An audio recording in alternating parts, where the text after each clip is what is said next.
Հոկտեմբերի 29-ին Ժնևում հանդիպելու են Հայաստանի և Ադրբեջանի արտգործնախարարները, ինչպես նաև ԵԱՀԿ Մինսկի խմբի համանախագահները։ Մենք զրուցելու ենք Օրբելի կենտրոնի փորձագետ Կարեն Վերանյանի հետ։ Բարև ձեզ։ Բարև ձեզ։ Պարոն Վերանյան,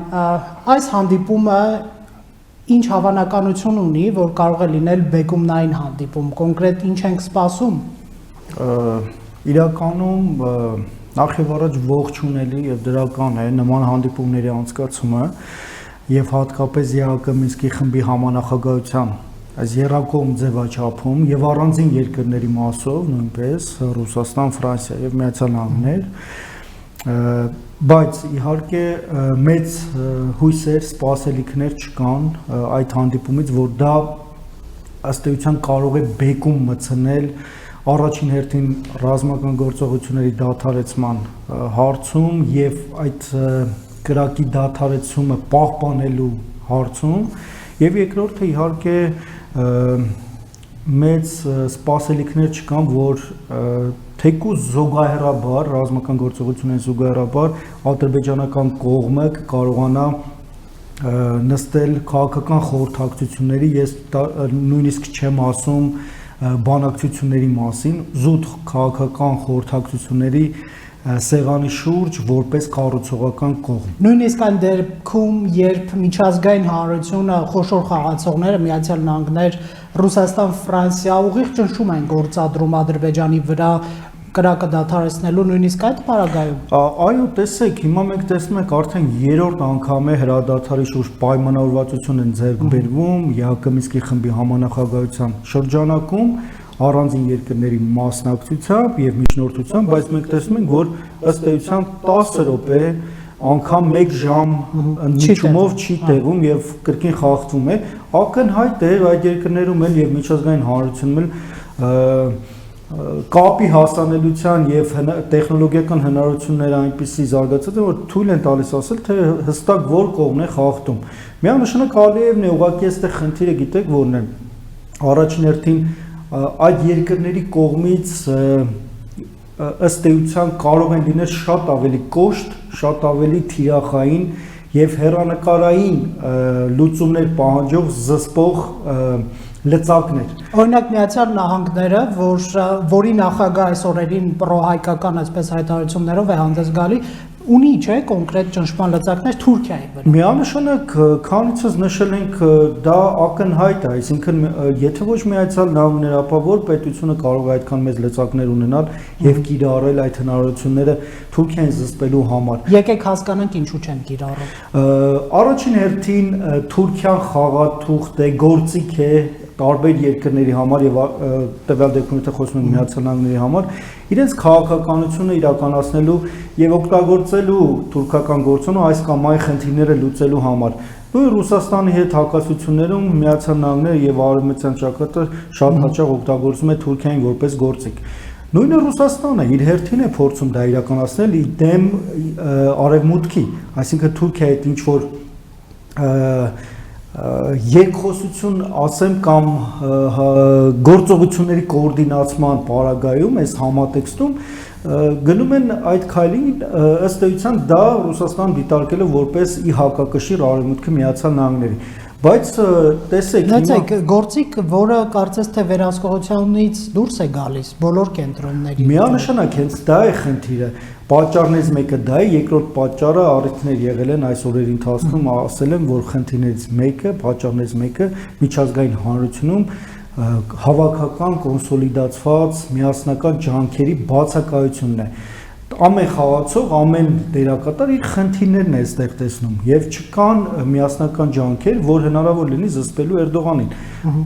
Դա է պատճառներից մեկը նաեւ, որ Էրդողանը այսքան անկաշկանդ եւ ինքնավստահ է դարձել եւ ըստ էության Էրդողանը դարձել է անվստահելի գործընկեր առաջին հերթին Միացյալ Նահանգների համար եւ ՆԱՏՕ-ի շրջանակում նույնպես։ Սա խնդիր է։ Մենք տեսնում ենք, որ Թուրքիան շատ ապակառուցողական, մեղմ ասած ապակառուցողական դիրքորոշում ունի եւ քաղաքականություն է իրականացնում տարբեր տարածաշրջաններում։ Ներգրաված է գրեթե բոլոր հակամարտություններում, որոնք կան, գործում են տարբեր թեժ տարածաշրջաններում կայունություն խախտելով կայունությունը, խախտելով անվտանգությունը այնտեղ եւ խաղաղությունը ընդհանուր առմամբ։ Սա հիմնական ձեռագիրն Էրդողանի, այսինքն որքան չլինի միջազգային հանրության կողմից հստակ հակազդեցություն համակարգված, այնքան Էրդողանը շատ ավելի անկաշկանդ է գործելու եւ Էրդողանը հայտարարեց կարծեք թե այսօր, որ առաջին անգամ չի հայտարարում, որ առաջիկա տարիների կտրվածքով եւ 2000 մինչեւ 23 թիվը իրենց հանրապետության 100-ամյակին իրենք հավակնում են դառնալ գերտերություն եւ եղանակ փոխող օրակարգ թելադրող ամբողջ տարածաշրջանում եւ միջազգային հարաբերությունում։ Սա լուրջ մարտահրավեր է։ Ես կարծում եմ, որ չկա լուրջ մոտեցում համենայն դեպս միջազգային հանրության կողմից, Միացյալ Նահանգների կողմից եւ ՆԱՏՕ շրջանակում, որովհետեւ սա ի վերջո եթե այսօր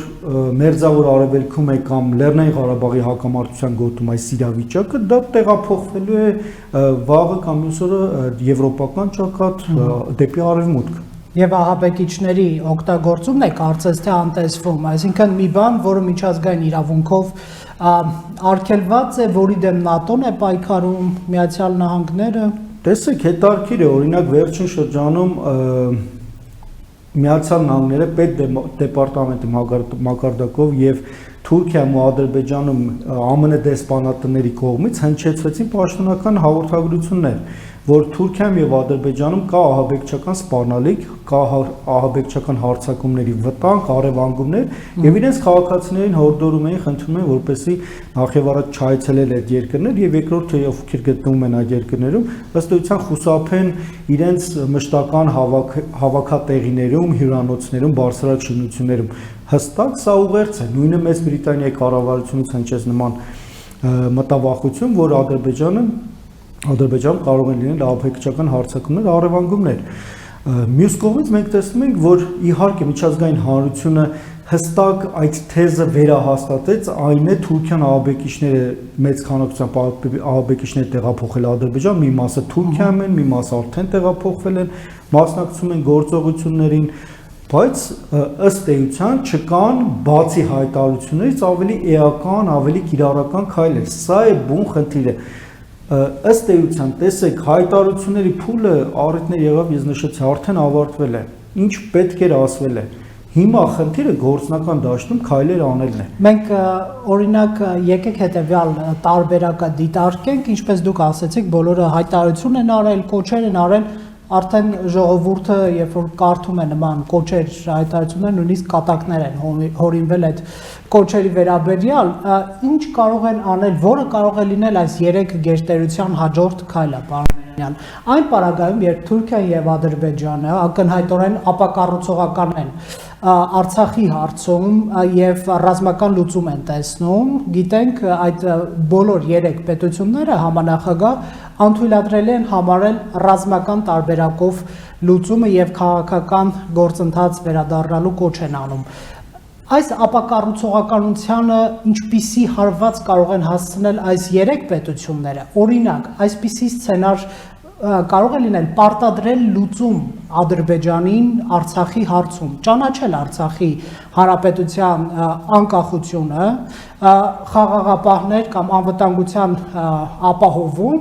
այնուհետ Հայաստանի համաձայնությամբ նաև այդ գրավյալ կամ ազատագրված, ինչպես ասում են,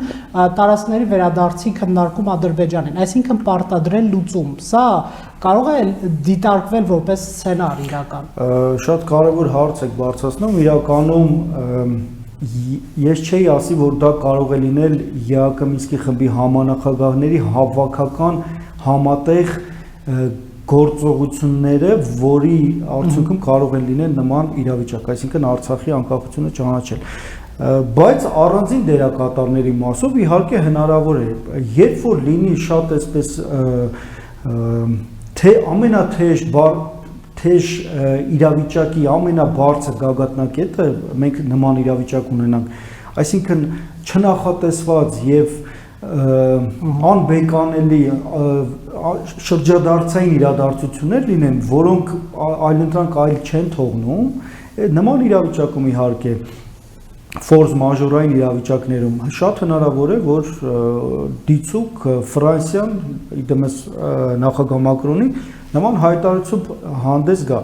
ես չեմ բացառում նաև Միացյալ Նահանգների կողմից նման նախաձեռնություն է իհարկե բայց տեսեք մենք այսպես չապրենք այնպիսի հույսերով սպասելիքներով որոնք կտրված են իրականությունից քաղաքականությունից դա սցենարներից մեկն է որը կարող է լինել այս կամ այն իրավիճակի բերումով բայց դա չի նշանակում որ մենք պետք է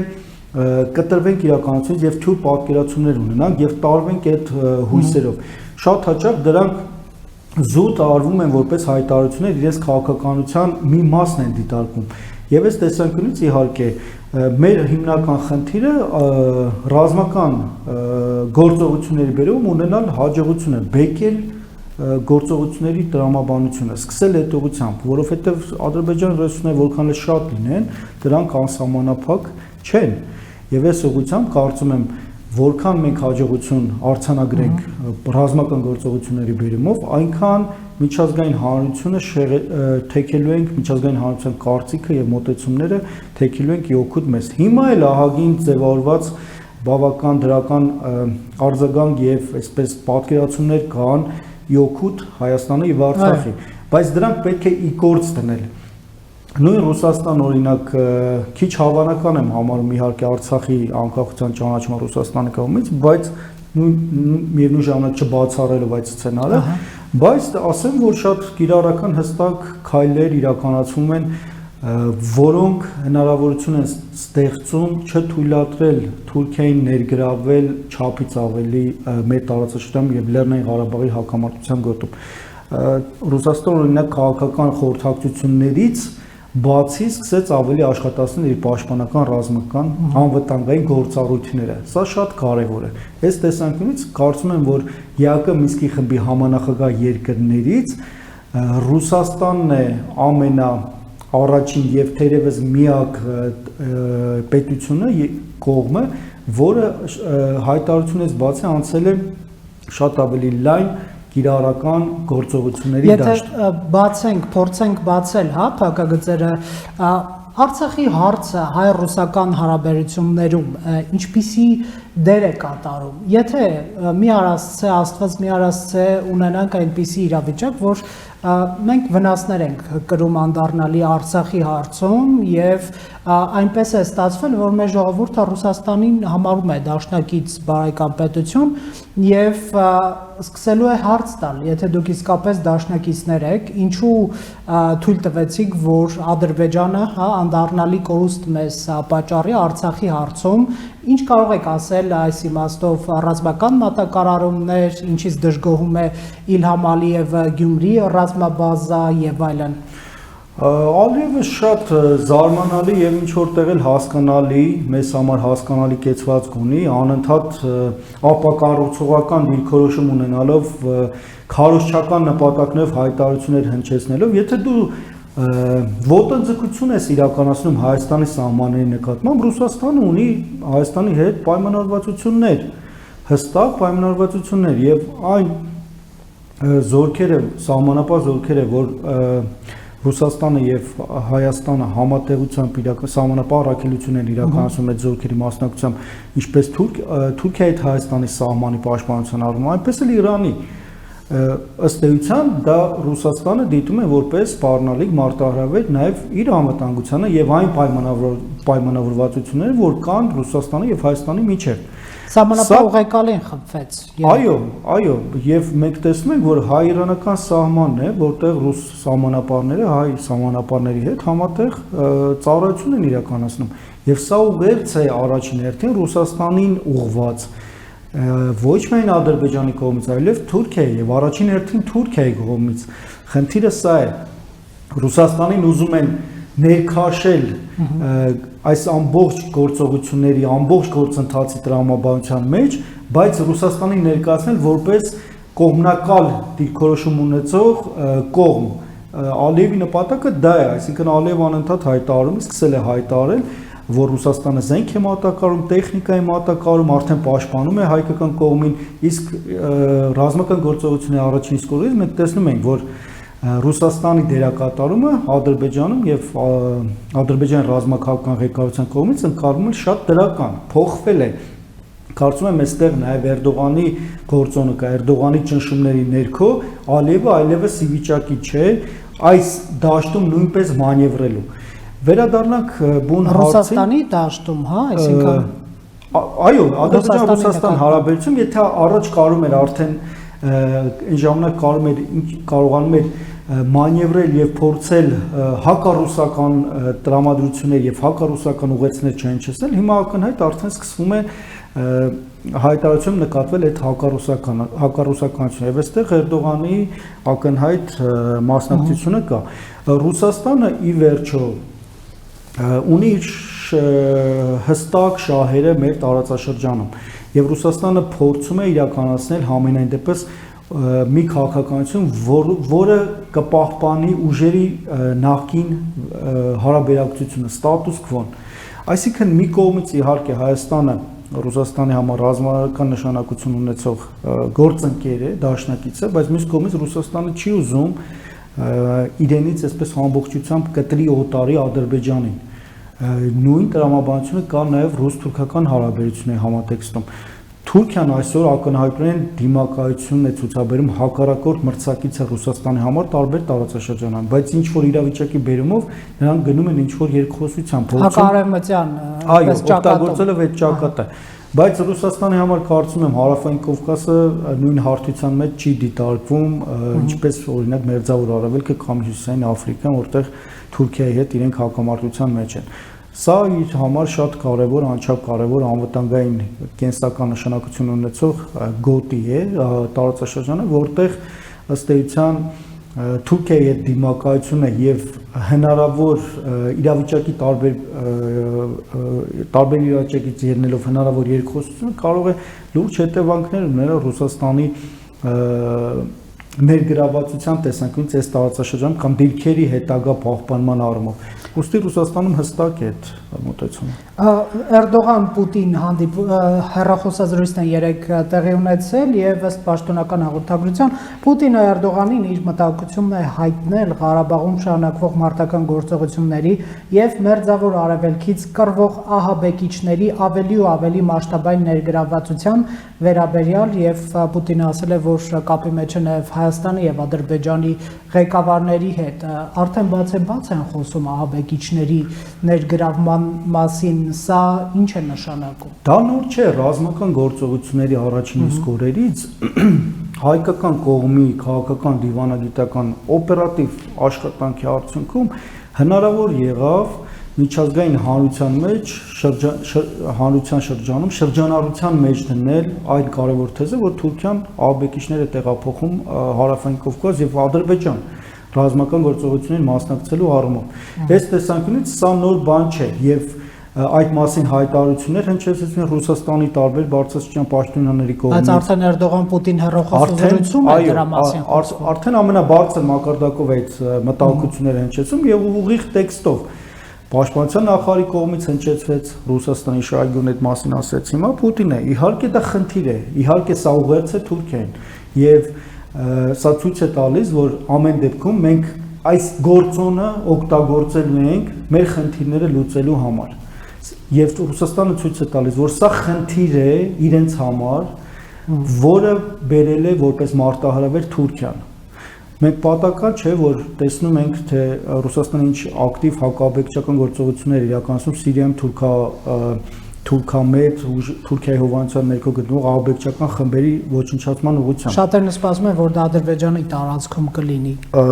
Հակաաբեկչական գործողություն։ Ես էլ մեծ ակնկալիքներ ունեմ, իմիջիայլոց բավական իրատեսական, ինչու, որովհետև եթե իրավիճակը դուրս գա վերահսկողությունից եւ այդ ահաբեկչական խմբերը ակնհայտորեն արդեն սպառնալիք ներկայացնեն ամբողջ տարածաշրջանի համար, իսկ դրա դրսևորումները մենք տեսնում ենք արդեն իսկ հիմա Հյուսիսային Կովկասն նաեւ ներթափանցում։ Այո, ինչու ոչ, Ռուսաստանը կարող է սկսել հակաաբեկչական գործողություններ Լեռնային Ղարաբաղի հակամարտության գոտում եւ Ադրբեջանի տարածքում։ Ինչն է խանգարում։ Կարծում եմ որևէ բան չի զսպելու Ռուսաստանի գնալ նման քայլերի, եթե կրկնեմ իրավիճակը դուրս գա վերահսկողությունից։ Վարչապետ Նիկոլ Փաշինյանը ուղերձով հանդես եկավ ժողովրդին, նա ասաց, որ Ադրբեջանի ղեկավարությունը իր հանրությանը սնել է Արցախի անկման լուրը ստանալու այս սպասելիքներով, բայց ադրբեջանցիները չեն ստանալու այդ լուրը։ Վարչապետը ասում է, որ Արցախի ժողովուրդը ամբողջ հայությունը կռվելու է անմնացորդ ամեն ծառի, ամեն քարի, ամեն սանտիմետրի եւ միլիմետրի համար, անհրաժեշտ պահին ճշգրիտ հասցված հակահարվածը հակառակորդի համար կործանարար փլուզման էֆեկտ է ունենալու, հենց այս հասունացնելն է Արցախի պաշտպանության բանակի խնդիրը եւ մենք պետք է ամեն գնով դրան աջակցենք։ Վարչապետի այս խոսքերի տակ, պարոն Վերանյան, ինչ հաշվարկներ կարող են լինել։ Այն հաշվարկը առաջին հերթին, որ մենք ետ գնալու տեղ չունենք։ Եթե մեզ պարտադրել են պատերազմ ոչ միայն Ադրբեջան, այլև Թուրքիան եւ առաջին հերթին Թուրքիան իր միջնորդավորված ուղիղ որոշ դեպքերում ուղիղ ներգրավվածությամբ ըստ էության սա թույլ է տալիս ասել, որ մենք չունենք նահանջի տեղ։ Իրենք մաքսիմալիստական, ծավալապաշտական նպատակներով սցենար են փորձում իրագործել, որը մշակվել է ամիսներ շարունակ մինչև ռազմական գործողությունները։ Հետևաբար կամ դու նահանջում ես, կամ չես նահանջում, մենք նահանջելու տեղ չունենք։ Վարչապետը կործանարար հակահարվածի մասին է ակնարկում, շատերը այդ արդեն ծեծված, Իսկանդերի թեման են մշտապես բերում, որ պահին պետք է Հայաստանը գնա նման քայլի, որովհետև գիտենք ժամանակավորապես ինչ որ զբաղեցրած տարածքներ ունեն ադրբեջանցիները Արցախի հարավի շրջանում, այդ հանգուցային պահը ո՞րն է լինելու։ Ես կարծում եմ, որ ամեն դեպքում այն առաջին ամենաուժեղ ալիքը հարձակողական որ կար, աստիճանաբար դա կորցնում է իր ազդեցությունը էֆեկտը։ Դա գնում է մարման ճանապարհով եւ հիմա լինելու են դաշտային կռիվներ։ Այս տրամաբանությունը ինչ որ առումով արդեն փոխում է ամբողջ սցենարը։ Փոխում է սցենարը արդեն ի օգուտ մեզ, որովհետեւ ինչքան էլ շատ տեխնիկա ունենան եւ հնարավորություններ, մարդկային ռեսուրսներ եւ այլն այդ տեսանկյունից Ադրբեջանում միանշանակ պետք է ասել, որ դրանք անսահմանափակ չեն։ Այդ ռեսուրսները հյուսվելու են։ Հանրային կարծիքն էլ, եթե ինչ որ առումով այս փոքր առաջխաղացման հետ կապված ինչ որ մոբիլիզացում կա Ադրբեջանի իշխանությունների շուրջ, դա էլ հարատև չէ։ Փոքր որակապես հաջողությունը մեր կողմից փոխելու է ռազմական գործողությունների ամբողջ տրամաբանությունը։ Ես այսպես ասեմ, որքան իրենց բաց թողումները որքան մենք կարողանանք շուտ օգտագործել եւ այդ բաց թողումները որքան իրենց կողմից արդեն ավելի ակնհայտ դրսևորվեն, որքան մենք կարողանանք օթուժի հետ կապված եւ այլ ուղղությունները, որտեղ իրենք ունեցել են հաջողություններ, մենք կարողանանք այստեղ հակաքայլերը շատ ավելի շուտ գտնել, արդյունավետ լինեն, ըստ էության այդ փուլում էլ կարողանանք բեկում մտցնել։ Նորից եմ կրկնում, այն դաշտային մարտական գործողությունները, որ հարավում հիմա կան, ես հյուսիսը այդքան չեմ շեշտում, որովհետև այնտեղ տեխնիկան այդքան չի աշխատում, դիվերսիոն խմբերն են շատ կարողանում գործողություններ ոչնչացվում, հետաշապրտում։ Այո, այնտեղ հստակ է, որ չեն կարողանում ճեղքում անել։ Այստեղ է, որ ահաբեկիչները կարողանում են ըստ էության իրենց փորձի շնորհիվ ինչ որ հաջողությունների հասնել եւ ամբողջ տեխնիկան ներդնելով, ամբողջ գերհզոր այսպես տեխնիկան եւ ուժերը ներդնելով Ադրբեջանը ինչ որ հարցեր է ուզում իր համար լուծել։ Բայց կրկնեմ, դրանք երկարատև չեն կարող տևել, որքան երկարի պատերազմը, որքան երկարային ռազմական գործողությունները, Ադրբեջանի ռեսուրսները սպառվելու են թե քաղաքական դաշտում, հանրային կարծիքի ձևափոխման տեսանկյունից նաև եւ այստեղ խնդիր են ունենալու ինչ են իրենց համար նախապատրաստելու ունենալ նոր ստատուս կվո, որը հայկական կողմը չի ընդունում նահանջել, եթե նահանջում է Ալիևը ինչպես է արդարանալու, ինչպես է ներկայանալու Ադրբեջանի հանրության առաջ։ Որովհետև ասում է, որ նա վաբանկ է գնացել, իր ողջ փողերը, իր ողջ իշխանությունն է դրել այս պատերազմի։ Սա այսպես ճահիճ է լինելու, ես կարծում եմ, եթե հայկական կողմը այս փուլում դիմակայությունը կարողացավ ամուր պահել, հետագա գործողությունների տեսանկյունից տրամաբանության համատեքստով սա ճահիճ է լինելու, որտեղ խրվելու է Ալիևը։ Ուղղակի մեր խնդիրը գիտեք որն է, ինչ որ պահի կարող է լինել այնպես իրավիճակ, որ պետք է կանգ առնել։ Սա Կարծում եմ ամեն դեպքում հաշվարկում են Ադրբեջանում եւ Թուրքիայում, այսինքն հյուծել հայկական կողմին այնքան, որ մենք համաձայնվենք ինչ որ փուլում կանգնել, նույնիսկ այն դեպքում, երբ որ իրենք ունեն ինչ որ հաջողություններ տարածքների տեսանկյունից։ Բայց կարծում եմ ըստ էության հայկական կողմի շեշտադրումները եւ վարչապետի ելույթը շատ հստակ այնտեղ նշվում էր, որ մենք ետ գնալու ճանապարհ չունենք։ Եվ վարչապետն ասաց զենքի խնդիրել չունենք։ Այո, զենքի խնդիրել չունենք։ Զենքի խնդիրել չունենք։ Իրենք մխրճվելու են, իրենք չեն կարողանալու երկարատև պատերազմ վարել։ 90-ականների փորձը միգուցե Ալիևը այդ ժամանակ երիտասարդ էր, շատ լավ չի յուրացրել։ Համենայն դեպս այդ փորձը ըստ էության կրկնվում է, այսինքն սկզբում իրենք ամբողջ ներուժով կարողանում են ինչ-որ հաջողություններ ունենալ, հետո պատերազմի ամբողջ տրամաբանությունը ըստ էության հակադիր բևեռ փոխվում է։ Եվ նույն իրավիճակը մենք տեսնում ենք հիմա։ Պարոն Վերանյան, Ադրբեջանը դեմքը պահպանելու հնարավորություն ունի թե ոչ, Ալիևը անձամբ։ Ինչու, որովհետև այս հաջորդ տարի ընտրություններ են Ադրբեջանում նախագահական եւ շատերը այսպես մեկնաբանեցին, որ սա փորձ էր, հա, ժողովրդի քվեն ստանալու, տեսեք, ես այնպիսի նախագահ եմ, որ այո, կոռումպացված է, ձեր հաշվին է հարստանում, բայց ի վերջո Արցախը հետ բերեցի անցած տարի եւ այսպես համազգային լիդեր դառնալու հավակնություններ ունի։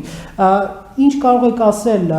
դեմք փրկելու հնարավորություն ունի Ադրբեջանը այս բանը։ Կարծում եմ Ալիևը առաջին հերթին իր իշխանության խնդիրն է լուծում։ Ամեն դեպքում այդ խնդիրն է իր համար էականը։ Որովհետև նրա համար նահանջը ցավոտ չի լինելու, պատերազմի դադարեցումը այս պահին կամ ոչ հոգուտ, ոչ Ղարաբաղը գրաված վիճակում ցավոտ չի լինելու Ադրբեջանը։ Այս պահի դրությամբ իրենց համար եւ Ալիևի համար իշխանությունը պահպանելու տեսանկյունից որոշակի բարենպաստ պայմաններ ամեն դեպքում հանրության շրջանում կան։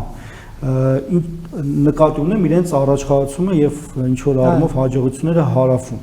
Արցախի հարավում։ Բայց որևէ երաշխիք Ալիևը չունի, թե ինչպիսին կլինի հետագա գործողությունների բնույթը, բովանդակությունը։ Հայկական կողմը չի նահանջելու, հայկական կողմը գնալու է մինչև վերջ, ինչպես մեր վարչապետը իր ելույթներում քանիցս դա նշել է։ Մենք նահանջելու տեղ չունենք եւ մենք տարածքներ կորցնելու խնդիր էլ չենք դնում։ Մենք պետք է պահպանենք մեր տարածքները եւ ըստ էության մեր խնդիրը հիմա դիմադրության ամուր կազմակերպումն է, այսինքն ամբողջ ուժերով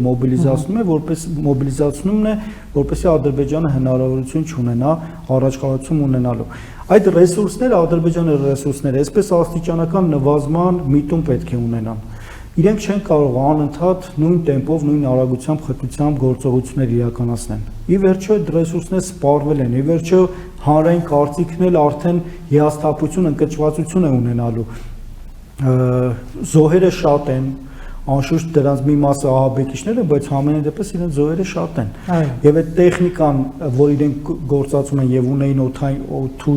օդային առավելություն, գերակայություն, այս տեսանկյունից մենք արդեն մեկ շաբաթ կարծում եմ կարող ենք ասել, որ ունենք դրա արդյունավետ հակաքայլերը։ Իրավիճակ է փոխվել։ Իրավիճակ է փոխվել եւ դա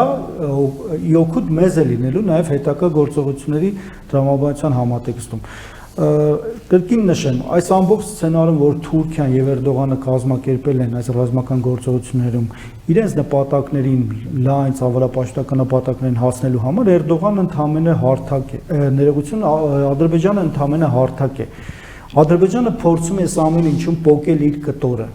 բայց սա չի հաջողվելու իրեն, որովհետեւ տարածքների ուղղությամբ առաջխաղացում ունենալը դա չի նշանակում, որ ռազմական գործողությունները ավարտել ես եւ ինչ որ հաջողություններ ունես, եկեք պայմանավորվենք։ Իրենց հույսը նա էր, որ կարճ ժամանակում կկարողանան բլիցկրիգով ամբողջ տեխնիկան, ամբողջ ռեսուրսները ներդնելով հաջողության հասնեն ընդհանուր մինչև Արցախի գրավումը։ Սա էր իրենց հիմնական խնդիրը։ Ադրբեջանում դա է դրվել խնդիրը։ Եվ այդ խնդրին չեն էլ հասնելու, պարոն Վերանյան։ Չեն հասնելու, իրենք մխրճվելու են։ Մոբիլիզացիան հայկական կողմի, զենքի անպակաս հոսքը, մի խոսքով իրենք խրվելու են այդ պատերազմի մեջ եւ Ալիևը շատ լավ է հիմա հասկանում, թե ինչքան ցավոտ է լինելու հայկական կողմի պատասխանը եւ ինչքան ցավոտ է լինելու հետագա իր ճակատագիրը, որովհետև այսօր մենք հստակ ասում ենք առաջին հերթին ես կարծում եմ, որ քաղաքական եւ շատ ավելի լայն իմաստով մենք ունենք հաղթանակ, ինչու, որովհետև ի տարբերություն Հայաստանի ինքնիշխանության, Ադրբեջանի իշխանությունը էապես նվազել է։ Ադրբեջանի սուբյեկտայնությունը, սուվերենությունը էապես նվազել է։ Այսօր ռազմական գործողությունների բերումով քաղաքական հայտարարությունների հետ կապված ամբողջ այս process-ը ղեկավարում է մի կետից, Անկարայից։ Սա խնդիր է, հետագայում էլ դա խնդիր է։ Ի տարբերություն մեզ Ադրբեջանում դա լուրջ ես չեմ բացառում հանրային ընդվզումների տեղիք էլ տա։ Մենք տեսանք, որ ռազմական գործողությունների առաջին օրից այնտեղ խնդիրներ առաջացան գլխավոր շտաբի ղեկավարի հետ կապված, իրենց պաշտպանության նախարարը Զաքիր Ասլանյանը ընդհանրապես չի երևում, փորձագիտական կարծիքներ կա, որ ամեն դեպքում զինվորական հրամանատարության մի մասը դեմ է եղել այսչափ թուրքական ներգրավվածությանը։ Այստեղ խնդիրներ կան եւ այդ խնդիրները Այդ պարագայում այս խնդիրների պարագայում ճահիճի ակնհայտ լինելու պարագայում Ադրբեջանը ինչու է շարունակում պատերազմ։ Իրենք ունեն որոշակի հաջողություններ։ Իրենց հույսը դա է, որ այդ հաջողությունները կփորձեն շարունակել, ավելացնել եւ ավելի շատ կենտրոնացած են Լաչինի ուղղությամբ նպատակ ունենալով կտրել Արցախը Հայաստանից։ Սա է իրենց խնդիրը եւ իրենք փորձում են այդ խնդիրը այս պահի դրությամբ լուծել։ Հիմնական նպատակներից մեկը կրկնում եմ,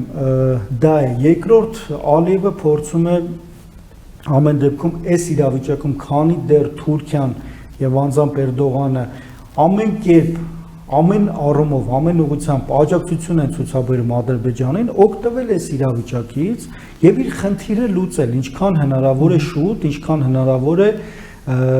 Թուրքիայի համապարփակ աջակցության այս տրամաբանության ներքո։ Դա հավերժ չի։ Ինչ որտեղ Էրդողանը ետ է քաշվել, այնպես չէ որ Էրդողանը սրտացավ է Ադրբեջանի կամ Ալիևի իշխանության համար։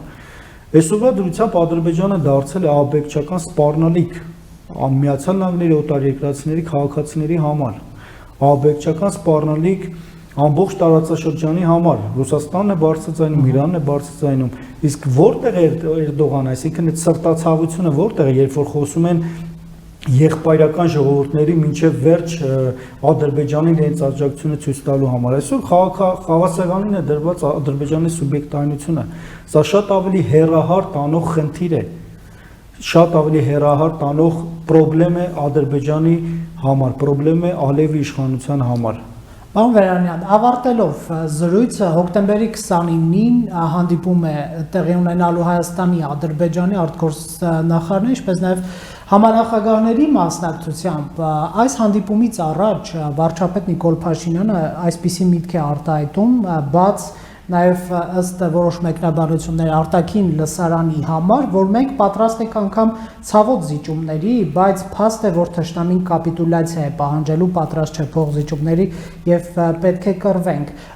Վարչապետի այս հայտարարությունը Ժնևի հանդիպումից առաջ ինչպիսի նշանակություն է ստա։ Տեսեք, մեր հանրության շրջանում իհարկե թյուր գնահատականներ հնչեցին հայտարարության եւ վարչապետի կողմից հնչեցված մտքերի հետ կապված։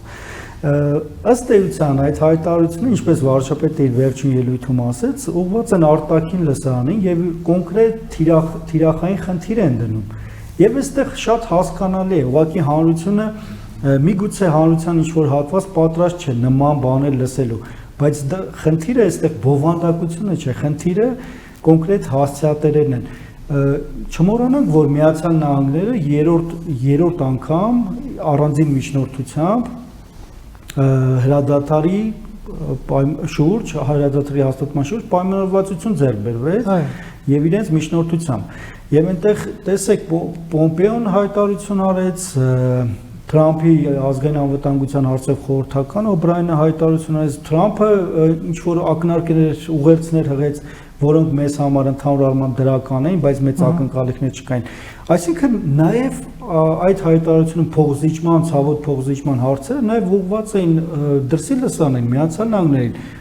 առայն որ ըստ էության որպես գերտերություն, որպես ԵԱՀԿ Մինսկի խմբի համանախագահ երկիր, ձեր միջնորդությունը շատ դրական է ողջունելու, բայց տեսեք, թե Ադրբեջանը ինչպես է պահպանում, ինչպես է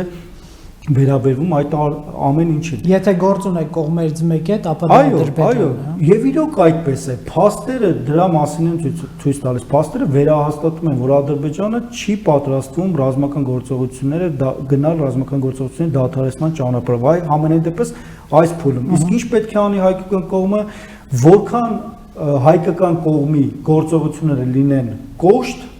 եւ ցավոտ, այնքան մենք կստիպենք հաշվի նստել մեզ հետ թե Ադրբեջանին, թե միջազգային հանրությանը իրենց արձագանքների եւ իրենց մոտեցումների հետ կապված։ Միակ զսպող գործոնը դա է այս փուլում։ Կոսովոյի անկախացման սցենարը պետք է սպասել, որ կարող է դիտարկվել, հա, համանախագահ պետությունների կողմից, այ մի քիչ առաջ մենք զրուցում ենք միջազգային պարտադրանքի մասին Ադրբեջանին պարտադրել որևէ լուծում, որովհետև պատերազմը չի կարող այդքան շարունակվել, դրան դեմ են բոլորը եւ որևէ լուծում պետք է այնուամենայնիվ լինի։ Ես ինչպես նշեցի իմ խոսքում, եթե լինեն ֆորս մաժորային չնախատեսված կուլմինացիոն ինչ որ շատ այսպես խորքային լարվածությամբ իրադարձություններ եւ ստեղծվի նման ճգնաժամային իրավիճակ, այո, հավանականություն կա, որ այդ սցենարը աշխատի եւ Արցախի անկախությունը ճանաչի այս կամ այն միջազգային հիմնական խաղացողներից մեկը։ Բայց մենք միևնույն ժամանակ կարծում եմ պետք է շատ լավ հստակ հասկանանք, որ ամեն դեպքում չտրվենք նման սպասելիքներով, այսպես պատկերացումներով չառաջնորդենք այդ տրամաբանությամբ։ Մեր խնդիրը հստակ է ունենալ հաջողություններ, դիմակայել այս սպառնալիքներին, այս ահաբեկչական գործողություններին։ Երկրորդ, որքան հնարավոր է չափազանց կոշտ հակահարվածներ, ցավոտ հակահարվածներ հասնել Ադրբեջանին, զսպել նրան, զսպել Էրդողանի ախորժակը եւ իհարկե նորից եմ կրկնում, ընդհանրապես անկախ ռազմական գործողությունների այս ամբողջ իրավիճակից լավագույն լուծումը, հակամարտության լավագույն լուծումներից մեկը Արցախի անկախության ճանաչումն է միջազգային հանրության կողմից եւ հայկական կողմերը այդ գիծը անընդհատ տանում են։ Ուղղակի այստեղ կա մեկ բայց խնդիր, նախ Միացյալ Նահանգները, եթե մենք Միացյալ Նահանգներից ենք ակնկալում դա, Միացյալ Նահանգները ըստ էության ունեն հակասություններ Ռուսաստանի հետ, որքան էլ ԵԱԿ Մինսկի խմբի համանախագահության շրջանակում կա միասնական դիրքորոշում Լեռնային Ղարաբաղի հակամարտության հետ կապված։ Այնուհանդերձ այդ խնդիրները կան։ Երկրորդ, Ռուսաստանի շահերը շատ ավելի ընդգծված են Հարավային Կովկասում Լեռնային Ղարաբաղի հակամարտության շուրջ, քան Միացյալ Նահանգների։ Սա է նաև պատճառներից մեկը, որ չկան նման այսպես այս պահի դրությամբ իրատեսական զարգացումներ։ Շնորհակալություն այս հարցազրույցի համար։ Ես եմ շնորհակալ։ Factor TV հարցերին պատասխանում էր Օրբելի կենտրոնի փորձագետ Կարեն Վերանյանը։